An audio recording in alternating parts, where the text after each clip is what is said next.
오늘까지 2주째 그리고 아마 2, 3주 더 예배에 관해서 말씀을 나눌 겁니다. We will share the idea of worship service maybe 2 or 3 weeks more. This is the second week of the title of Center of Worship Service. 예배의 향기라는 제목으로 두 번째 말씀을 나누고요. 앞으로 2, 3주 더 말씀을 나누겠습니다. 사실은 어릴 때 가끔씩 제가 제사를 드리는 가정이 아니어서 가지고 친구들이 제사를 이렇게 드리고 왔다, 제사를 했다 이러면 참 궁금했습니다. 여러분들은 제사 경험 해보신 적 있으십니까? 제사를 드렸다, 그리고 음식을 막 이렇게 가져오고 막 이러면 제사 음식 먹는 게 아니라고 그래서 이제 음식을 먹지는 않지만 먹고 싶기도 하고, 그리고 제사는 뭘까? 이게 참 궁금했었습니다. 제가 친구한테 물어본 적도 있습니다. 그러니까 제사를 드리면 음식을 차려놓고 조상들이 있다고 생각하고 예배를, 그러니까 절을 하는 거잖아요. 그럼 진짜 너가 할배가 오나? 제가 이런 거 물어봤어요. 진짜 귀신이 오나? 와서 진짜 절을 받고 음식을 먹나? 이게 너무 궁금했습니다. 야, 니 절했나? 했다. 그럼 너 조상이 묵고 간 음식을 네가 먹나? 먹는다. 진짜가? 뭐 이런 거 했습니다. 이 친구가 그건 아닌 것 같은데, 뭐 맞는 것 같은데, 우리 어릴 때 뭐 대답을 대단히 할 수 있겠습니까만, 과연 조상의 영령들이 혹은 뭐 조상 돌아가신 아버지, 어머니, 할아버지, 할머니가 혹은 그보다 더 높은 뭐 우리 조상들이 과연 후손들의 절을 받고 제수 음식을 먹고 가는 걸까? 여러분 어떻게 생각하십니까? 그러니까 영적인 것, 이것은 참 우리가 구별하기 어려운 것입니다. 이런 고민이, 비슷한 종류의 고민이 어릴 때 저만 있었던 것이 아니라 중세 교회에도 이런 것이 있었습니다. 여전히 신학적 논쟁거리이기도 합니다. 예를 들면 우리가 좀 전에 나누었던 성찬식 같은 겁니다. 여러분 과연 어떻습니까? 이 성찬은 우리가 예수 그리스도의 살과 피라고 합니다. 우리가 먹고 나눈 것은 예수님의 살과 피입니까? 아니면 빵과 포도주 혹은 주스입니까? 우리가 먹은 것은 예수 그리스도의 살과 피입니까? 아니면 just the juice or just the bread입니까? 중세 신학자들은 이것으로 논쟁을 굉장히 많이 했고, 그래서 입장이 갈라져 있습니다. 어떤 신학자는 이것은 그저 떡과 포도주에 불과하다 라고 주장하는 분들이 있는가 하면, 실제로는 이것은 예수 그리스도의 살로 우리가 이걸 준비하는 순간 예수님의 살과 피로 변한 것이다, 우리는 살과 피를 먹는 것이다, 이 주장하는 분들도 있고, 떡과 잔이로 준비되어 있지만 이걸 먹는 순간 변하는 것이다, 이렇게 주장하는 사람들도 있습니다. 우리 안에서 예수 그리스도의 살과 피로 변하는 것이다. 오늘 가톨릭 교회가 이 연장에 이러한 생각의 연장선에 있기 때문에 가톨릭 교회는 성찬을 그저 성찬이라고 그러지 않고 영성체라고 합니다. 영자는 영혼의 영자를 말하는 것이 아니라 다스림을 받는다 하는, 성체의 다스림을 받는 것입니다. 영성체라고 합니다. 그래서 이것을 먹고 마시는 순간 그리스도의 피와 살이 내 안에 들어와서 내가 그리스도와 함께 일치되는 것이다. 그래서 영적인 의미를 굉장히 많이 부여하기도 합니다. 성체를 받든다, 그래서 영성체라고 하죠. 여러분 어떻게 생각하십니까? 우리가 나누는 성찬은 예수님의 살과 피일까? 아니면 빵과 포도주 혹은 포도주스일까? 어떻게 생각하십니까? 제 입장은 분명합니다. 이것은 떡과 잔에 불과합니다. 다만 우리가 이것을 먹고 마심으로 주님께서 우리에게 주신 은혜를 기억하는 것이고, 우리가 이 떡과 잔으로 상징되어지는 그리스도의 은혜를 먹고 마셨기 때문에 우리가 이것을 기억하고 내가 예수 그리스도의 성찬에 2000년 전부터 행해져온 성찬에 참여한 자로서의 나 자신을 기억하고 그렇게 살아가도록 노력하는 우리의 믿음을 돕는 도구에 불과합니다. 이것에 대단히 영적 의미를 부여하거나 먹고 마시는 순간 그리스도의 영이 내 안에 들어오고 뭐 이렇게 하는 것은 지나친 해석입니다. 그리고 오늘 제가 관련해서 말씀을 드리려고 합니다. 오늘 우리가 예배에 사용한 우리 읽은 본문 말씀을 보시면 우리가 너무 잘 아는 말씀입니다. 이것이 이전 성경, 지금 개정개혁에서는 영과 진리라고 번역되어졌지만 우리가 하나님은 영이시니 예배하는 자가 신령과 진정으로 예배해야 된다, 너무 유명한 말씀이죠. 예수를 믿은 지 10년쯤 되셨으면 서너 번의 이 설교를 들었어야 할 말씀입니다. 하나님은 영이시니 예배하는 자가 신령과 진정으로 예배해야 한다. 신령과 진정이라는 말, 저는 이 말과 제 어릴 때 추억과 관련이 있습니다. 이 말씀은 제가 잊어버릴 수 없는 말씀입니다. 제가 중3 때, 정확하게 지금 둘째 아들 생일이하고 똑같은 나이, 딱 조만할 때, 철 없을 때, 저희 교회, 제 아버님께서 목사님이시니까요, 이제 교회 야곱 선교 찬양단을 초청하셨습니다. 부산에서 꽤 유명한 찬양단이었고, 자기들 소위 말해 가스펠송 중에 히트 친 노래도 있는 그런 팀이었습니다. 그 팀은 드럼을 치고 전자기타를 사용하는 그런 팀이었는데요, 그때 저희 교단은 예배 시간에 박수도 치지 않았고 드럼이나 전자기타를 사용하지 않았습니다.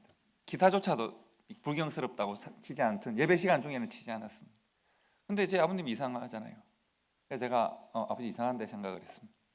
그리고 벽보를 붙이고 해서 많은 사람들이 그 찬양 집회에 왔는데, 제가 중고등부 학생들이 얘기했죠. 맨 앞에 앉았었단 말이죠. 저도 그때 맨 앞에 앉았습니다. 근데 제가 우리 중고등부 학생들에게 음포를 놨습니다.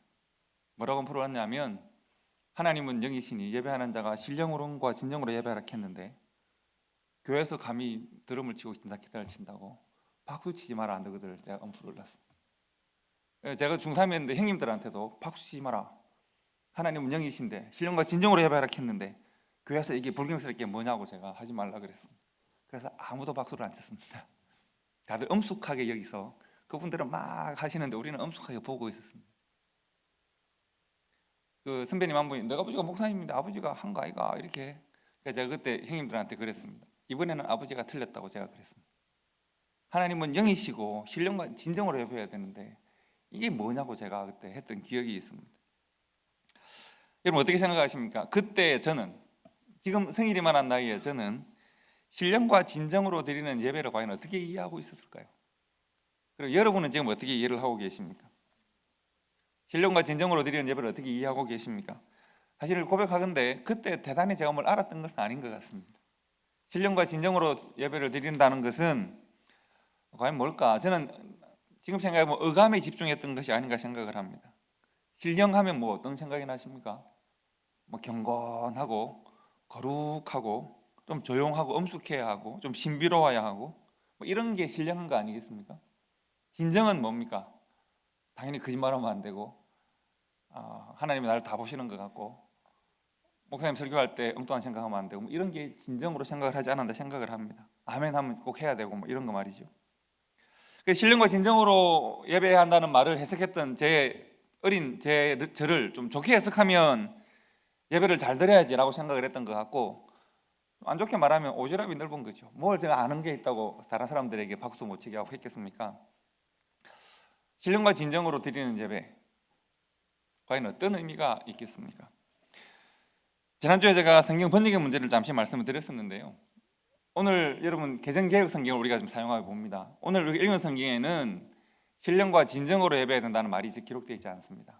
오늘 성경을 보시면 영과 진리로 예배해야 된다고 되어 있습니다. 그러니까 이전 한글판 개혁 성경 50년 전에 번역된 성경에서는 신령과 진정으로 예배하자라고 되어 있고요, 이제 최근 한 10년 전에 번역된 성경에서는 영과 진리라고 되어 있습니다. 이 차이는 과연 뭘까? 어떤 해석이 좀 더 헬라어 원문에 가까울까?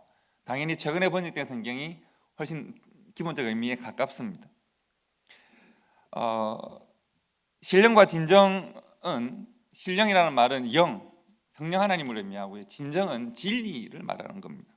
그래서 헬라어 원문에 좀 더 가깝게 번역을 한다면 예배하는 자는 성령과 진리 안에서 예배해야 한다라고 하는 말입니다.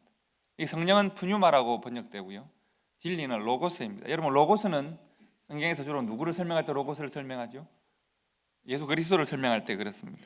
즉 하나님을 예배할 때는, 이 본문의 말이 어떤 뜻인가 하면, 하나님을 예배할 때는, 하나님께 나와서 하나님과 사귐을 원할 때는 사람이 자신의 능력만으로는 되지 않습니다.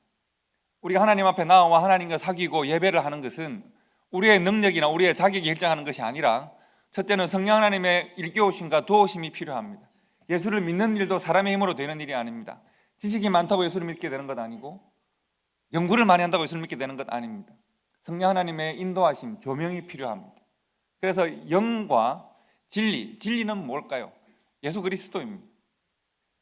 예수 그리스도의 십자가의 길이, 인생이 걸어가야 될 참된 진리의 길임을 고백하는 것이 예배로 나오는 길입니다. 그래서 예배를 하기를 원하는 자들은, 참되게 예배하기를 원하는 자들은 성령 하나님의 도우심과 예수 그리스도의 십자가의 은혜가 함께 필요하다는 것입니다. 예수님은 지금 우리가 드리는 예배에서 삼위 하나님을 함께 말씀하고 있습니다. 하나님을 예배하기를 원하는 자들은 성령 하나님의 도우심과 예수 그리스도의 진리 되신 예수 그리스도의 인도하심이 필요하다는 것입니다. 그 안에 우리들이 있습니다. 예배는 그렇게 드리는 것입니다. 성도와 교회가 성삼위 하나님 안에서 하나님의 사랑과 은혜를 경험하고 하나님께 영광 돌리고 하나님과 하늘의 교제를 이 땅에서 나누는 시간이 예배의 시간입니다. 이 예배 안에서 우리가 감사하고 찬양하고 교제하고 순종하고 헌신을 결단합니다. 이렇게 우리가 영과 진리 안에서를 이렇게 해석하면 신령과 진정으로라고 하는 해석이 얼마나 의감에 집중한 것인지를 우리가 알 수 있습니다. 저는 엉뚱한 생각을 가지고 다른 사람들의 은혜를 가로막은 것이죠. 그렇게 볼 수 있습니다. 제가 우리가 성경을 좀 더 폭넓게 봐야 되는 이유를 이렇게 설명을 드립니다. 때로는 이 번역이 좋을 때가 있고 때로는 저 번역이 좀 어려울 때가 있다는 말씀을 제가 드리는 것입니다. 자, 그러면 우리가 한번 고민해 볼 수 있습니다. 이 말씀은 정말 중요한 말씀이고 예수님께서 예배를 설명하실 때 최초로 삼위 하나님을 함께 설명하신 겁니다. 이렇게 중요한 말씀을 예수님이 어디서 가르치셨어야 할까요? 당연히 예루살렘 성전에서 신학자들을 모아놓고 제사장들을 모아놓고 바리새인들을 모아놓고 너희들이 한 예배는 이렇게 틀렸고 이런 예배가 좋은 예배다라고 가르쳤어야 되는 거 아닐까요? 그런데 지금 예수님은 이 예배를 누구에게 가르치십니까? 사마리아 한 여인에게 가르치고 있습니다. 왜 예수님께서는 이 중요한 예배의 개념을 사마리아 복음의 변방입니다. 예루살렘에 저 동떨어져 있는 북이스라엘이라는 역사적 경험을 가지고 있는 복음의 변방에 그곳에서도 참 삶을 어렵고 힘들게 살아온 한 여인, 복음에서 제외된 것 같은 한 여인에게 왜 이 말씀을 주시는가? 이것이 오늘 말씀의 핵심입니다. 자, 예수님께서는 지금 이 산도 예루살렘도 아닌 하나님께 예배하는 것에 대하여 말하고 있습니다. 이 말씀의 배경이 되어지는 4장 20절 말씀을 보시면 여인이 이렇게 말을 합니다. 우리 조상들은 이 산에서 예배를 드렸는데 당신들의 말은 예배할 곳이 예루살렘에 있다 하더이다. 이 말의 배경은 뭔가 하면 역사적인 배경을 가지고 있습니다. 우리가 잘 아는 솔로몬 왕은 지혜가 많고 지식이 많은 왕이었지만 대단히 좋은 왕은 아니었습니다. 그는 자신을 위하여 백성들을 많이 사용한 그런 왕입니다. 솔로몬 왕이 이제 죽고 그 아들 르호보암이 왕위를 계승했을 때 르호보암은 솔로몬보다 지혜가 훨씬 없는 사람이고 욕심 많은 사람이라서 백성들을 아버지보다 더 큰 권력과 힘으로 다스리고자 합니다. 그래서 10개의 지파가 르호보암에 반발해서 12개의 지파 가운데 10개의 지파가 새로운 나라를 세웁니다. 새로운 나라의 왕은 여로보암입니다. 그러니까 르호보암은 솔로몬 다윗과 솔로몬 그 아들 르호보암 왕이고 여로보암은 새로운 왕국의 왕입니다. 다윗과 그 자손이 건설한 나라, 건국한 나라, 사울 왕으로부터 다윗에게 솔로몬에게 르호보암에게 이긴 나라는 유다 지파와 베냐민 지파 두 지파만 남았습니다. 그리고 나머지 지파들이 다 함께 나라를 세우는데 그것이 북이스라엘이라고 부릅니다. 즉 이스라엘과 유다로 나라가 나뉘게 된단 말이죠. 그래서 우리가 편의상 부를 때 북쪽 이스라엘과 남쪽 유다로 나누어서 부릅니다. 북이스라엘, 남유다로 두 가지 왕조가 이제 이스라엘에게 서게 되는 겁니다. 우리 한국만 남북 갈라진 것이 아니라 원래 이스라엘이 원래 남북으로 갈라져 있는 나라였습니다. 그래서 이스라엘이 남북으로 갈라져 있으면서 북이스라엘을 건국했던 여로보암은 고민에 빠집니다. 무슨 고민인가 하면 원래 그들의 신앙의 중심 성전이 있는 곳이 어디입니까? 예루살렘이죠. 나라는 갈라졌는데 여전히 그들 또한 하나님 나라의 백성이고 그들 또한 아브라함의 후손이고 그들 또한 예배를 드려야 되잖아요. 그런데 내가 나라를 갈랐는데 내 나라의 백성이 국경을 넘어서 남유다의 예루살렘으로 내려갔다가 올라왔다가 하면 나라의 근간이 흔들릴 가능성이 있죠. 그래서 좀 남유다로 내려가지 않으면 좋겠다. 어떻게 하면 좋을까요? 그래서 지극히 정치적인 목적을 가지고 예배를 사용하기 시작합니다. 그래서 백성들이 여전히 절기 때나 소원이 있을 때나 삶의 어려움이 있을 때 여전히 예루살렘 성전으로 올라가는 것이 자신의 정치적인 그 왕권을 강화하는 일에 도움이 되지 않는다고 생각했기 때문에 강력한 중앙 집권적 왕권 국가를 원했었기 때문에 예루살렘으로 가지 않아도 예배할 수 있는 처소가 있으면 좋겠다. 그래서 여로보암 왕은 하나님이 택하시지 않은 장소에서 하나님이 기름 붓지 않은 제사장을 세우고 그리고 하나님이 정하지 않은 절기를 그 스스로 만들어냅니다.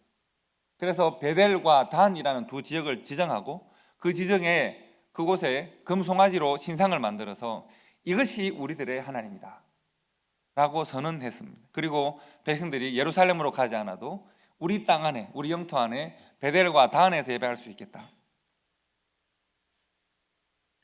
하나님을 예배하는 것에 정치적 목적이 섞이면 되겠습니까? 안 되겠습니까?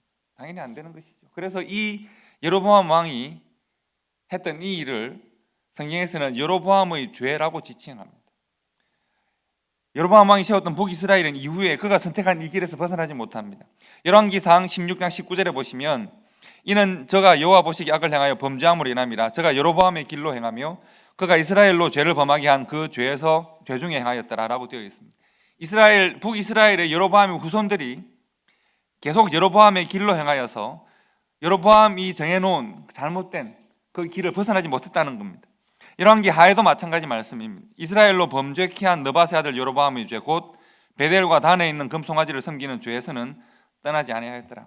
무슨 말인가 하면 북이스라엘 이후의 여러 왕들이 다 여로보암이 정하여 놓은 베델과 단 사이에 있는 금송아지를 섬기는 그 예배, 금송아지를 만들어 놓고 이것이 여호와 하나님이다, 이것이 우리의 예배를 받을 대상이다라고 했던 그 일에서 그들은 벗어나지 않았습니다. 그들이 예배하지 않았던 것이 아니라 잘못 예배했다는 것입니다.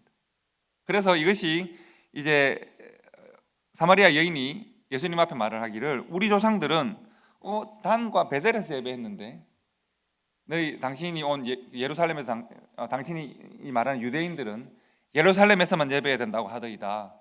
우리는 과연 예배를 제대로 할 수 있습니까? 이것을 물어본 것입니다. 예수님께서 대답을 주신 것이 우리가 읽은 본문 말씀입니다. 여자여 내 말을 들으라. 이 산에서도 말고 예루살렘에서도 말고 너희가 아버지께 예배할 때가 이른다 말씀했습니다. 자, 예수님께서 하신 이 말씀을 보시면 그러면 당연히 북이스라엘이 단과 베델에서 예배 드린 것은 잘못된 것입니다. 그러면 바꿔 말하면 예루살렘에서 예배를 드린 남유다 사람들은 그러면 제대로 예배를 드린 것일까? 과연 예배의 장소가 예배의 질을 결정하는 것일까? 예배의 형식이 예배의 질을 결정하는 것일까? 예수님은 그것이 아니라고 말씀하십니다. 사실 알고 보면 북이스라엘이 베델과 단을 정하고 그곳에서 예배했던 것과 같은 혹은 그보다 더 악한 범죄가 예루살렘과 성전에서 행해졌습니다. 그들은 예루살렘 성전을 강도의 굴혈로 만들었습니다. 예수님께서 그 말씀을 하시지 않습니까? 북이스라엘은 우상을 세워놓고 전을 만들고 우상을 숭배했다면 남유다는 하나님의 전을 자신들의 욕망과 소원을 섬기는 전으로 바꾸어 버렸습니다. 선지서에서 곳곳에서 하나님께서 말씀하시기를 내가 너희들이 드리는 제사와 제물의 냄새가 너무 역겹다고 말씀하십니다. 예루살렘에서 예배를 드린 것으로 하나님께서 만족하신 것이 아니라 장소가, 예배의 방식이 하나님이 받으시는 예배를 결정한 것이 아니라 그들이 예배를 드리는 그들의 마음의 삶의 문제이기 때문에 하나님께서 그들의 예배를 받지 않으셨습니다. 북이스라엘이 예배의 장소와 방법과 사람을 자신들의 필요를 따라 바꾼 것이 우상숭배의 시작이었다면 남유다가 예배의 장소는 지켰지만 그러나 그들의 욕망을 따라 그들이 살았기 때문에 하나님께서 그들의 예배를 받지 않으십니다. 여러분, 과연 그렇다면 그들의 예배는 얼마나 잘못되어졌을까? 20년 동안 북이스라엘과 남유다가 각각 예배를 드리고 난 이후에 수백 년 동안 그들은 그들의 방식의 예배를 드리다가 차례로 제국의 멸망을 당합니다. 그들이 깡그리 북이스라엘 멸망당하고 남유다가 멸망당하고 난 다음 그들이 다시 예루살렘에 모여서 모든 지파들이 예배를 드리기 시작했습니다. 그러나 그들은 이미 예배의 본질을 잃어버렸습니다. 예수님 시대에 예루살렘 성전은 과연 하나님을 참되게 기쁘게 예배하는 장소였습니까? 아니면 자신들의 욕망을 섬기는 장소였습니다. 하나님께서 그들의 전을 허물고 그들에게 새롭게 예배할 수 있는 기회를 주셨음에도 불구하고 그들은 그곳에서 오히려 똘똘 그들의 이익을 위하여 뭉친 집단이 되고 말았습니다. 이스라엘은 이미 자신들의 전통과 욕망에 사로잡혀서 하나님을 예배하는 것이 아니라 자신들의 소원을 예배하는 집단으로 바뀌고 말았습니다. 자신들의 소원의 성취를 거절할 때 그들은 하나님이 보내신 하나님의 아들조차도 십자가에 못 박아서 내어버릴 만큼 강팍한 사람들이 되고 말았습니다. 그들이 예배하지 않았던 것이 아닙니다. 예루살렘 성전에는 기록에 의하면 6월절 예배하는 제사하는 때가 되면 수십만 마리의 소와 양이 한꺼번에 바쳐지는 대단한 예배의 축제가 일어나는 곳이었습니다. 그러나 하나님께서 그 예배를 원치 않으십니다. 왜 그렇습니까? 그 시대에 유일하게 하나님이 받으신 예배는 예수 그리스도가 십자가라는 제단 위에 드려진 그 예배였습니다. 여러분 잘 생각해 보시면 예수님에게 있어서 십자가는 여러분과 저를 위해서 자기 자신을 드리는 제단이었다면 그들의 욕망과 그들 자신의 소원을 신호로 섬겼던 이스라엘에게 있어서는 예수님의 십자가는 자신들이 가지고 있는 소원과 욕망을 거절한, 그것을 이루어주는 것을 거절한 신을 처형했던 형틀에 불과했습니다. 십자가는 형틀이자 제단입니다. 자신들의 욕망을 신으로 섬겼던 그들에게 신조차도 처벌해버리는 형틀이고요. 그러나 하나님 입장에서는 우리들에게 자신의 아들을 우리들을 위하여 주시는 제단인 것입니다. 이런 배경을 가지고 있습니다. 사마리아 여인은 아마도 혼란스러웠을 것입니다. 어떻게 하란 말입니까? 나는 어떻게 예배를 드려야 합니까? 우리 조상들은 이기스 예배를 드리라고 했고 당신들은 예루살렘 예배를 드리라고 했는데 어떻게 할까요? 예수님께서 장소가 결정하는 것이 아니다. 예배의 방법이 결정하는 것이 아니다. 북이스라엘도 아니고 남유다도 아니다. 어떤 전통을 따라서 율법을 따라 형식을 따라 드리는 것이 아니다. 예수님께서 혼란스러워하는 그 여인에게 한 가지 예배의 개념을 설명하십니다. 그것은 하나님을 참되게 예배하는 자라고 하는 개념입니다. 하나님 아버지께 참되게 예배하는 자들은 이렇게 예수님께서 설명하십니다. 여기에는 뚜렷한 경계가 하나 딱 만들어집니다. 즉 예수님께서 굵은 분필 하나로 쭉 선을 그으셨습니다. 예배라고 하는 보편적 개념에 선을 쭉 그으시고 하나님을 예배하되 참되게 예배하는 사람들이 있고 하나님을 예배하되 하나님이 받지 않으시는 헛된 예배가 있다는 것입니다. 그러면 하나님을 예배하되 어떻게 예배를 드려야 하는가? 하나님 아버지께 참되게 예배하는 자들은 영과 진리로 예배할 때가 오는데 지금 이때입니다. 이때가 언제입니까? 예수 그리스도가 그 여인을 만나고 있는 이때입니다. 그 시대의 사람들은 예수가 누구인지 성령 하나님이 어떻게 인도하신지를 모르고 있는 이때에 하나님의 인도하심으로 이제 메시아가 이 땅에 와서 하나님을 사모하되 성령 하나님 인도하심과 예수 그리스도의 은혜에 의지하여 예배할 때가 이때 왔다는 것입니다. 곧 이때라 아버지께서는 자기에게 이렇게 예배하는 자들을 찾으시느니라. 모든 예배가 다 거룩한가? 하나님의 이름을 부르기만 하면 다 예배인가? 예수님은 지금 그렇지 않다고 말씀하시고 하나님을 참되게 예배하는 자, 하나님이 찾으시는 예배자, 어떤 사람들인가 하면 영과 진리로 성령 하나님의 인도하심과 그리스도의 십자가의 은혜에 의지하는 사람들입니다. 그들의 욕망이나 그들의 소원을 예배에 섞지 않는 사람들입니다. 전통이나 율법이나 형식보다 하나님과의 본질적 사귐을 중요하게 생각하는 사람들입니다. 장소나 절기나 사람이 아니라 하나님만을 바라볼 줄 아는 사람들입니다. 이스라엘이라고는 혈통이 결정하는 것이 아니라 성령 하나님의 인도하심과 십자가의 은혜가 결정합니다. 오직 성령 하나님과 십자가의 은혜, 성령 하나님이 우리를 도우셔야 우리가 예배로 나올 수 있고 우리가 신앙을 고백할 수 있고 믿을 수 있습니다. 우리의 믿음은 십자가의 은혜에 근거해야 합니다. 성령 하나님의 인도하심과 우리가 살아가야 될 참된 진리의 길, 십자가라고 하는 이 삶이 우리들에게 있을 때 우리가 이 십자가의 길을 걷기를 원하는데 우리의 의지나 우리의 생각으로는 옳은 것 같지만 내가 할 수 없는 이때 성령 하나님 우리를 도우셔야 할 수 있기 때문에 십자가라고 하는 진리의 길을 성령 하나님의 도우심으로 걷는 사람들이 하나님을 바라보는 것, 이것을 예배라고 지금 말씀하고 있는 것입니다. 하나님은 이 사람들을 찾으십니다. 자신의 공로나 자신의 소원, 자신의 지식이나 노력이 아니라 성령 하나님을 의지하고 자기를 부인하고 자기 십자가를 지고 십자가의 길을 걷기를 원하는 그 사람들의 예배를 기다리신다는 것입니다. 여러분, 그러면 왜 우리가 이 말씀을 이 여인에게 주셨는지를 우리가 이해할 수 있습니다. 이 여인은 왜 하필이면 하나님이 거룩한 예배자를 찾으시고 하나님을 참되게 예배하는 자를 찾으신다고 하신 이 말씀을, 영과 진리로 예배하는 사람을 찾으신다는 이 말씀을 이 보잘것없는 여인에게 주셨을까? 이 중요한 말씀이 정말 우리가 생각할 때 중요한 사람에게 선포되어야 할 텐데, 예루살렘도 아니라 사마리아에, 그것도 남편이 이렇게 많이 있었다는 험한 삶을 살았던 한 여인. 여러분, 우리가 이 여인 잘 알지 않습니까? 예수 믿은 지 오래될 만큼 설교를 많이 들었던 이 여인, 성경이 말을 하기를 너에게 남편이 5이 있고 지금 있는 자도 너 남편이 아니다라고 말을 하는, 매일 손가락질과 멸시와 비난을 당해야 하고 매일 자기 비하와 열등감에 시달려야 하는, 매일 눈물로 살아야 하는, 분노와 정오로 살아야 하는 이 여인. 사람들이 아침이나 저녁에 물을 기르러 나올 때 사람들이 아무도 나오지 않는 대낮에 나와서 물을 기르어야 하는 이 여인. 이스라엘 백성들이 그렇게 좋아하던 종교적 자격이나 율법적인 권위를 가지지 않은 이 여인. 사람들이 나를 무시하고 나도 나를 무시하는, 사람들이 나를 부정하고 나도 나를 부정하는 이 여인에게 예수님께서 예배를 말씀하십니다. 예루살렘이나 사마리아도 아니고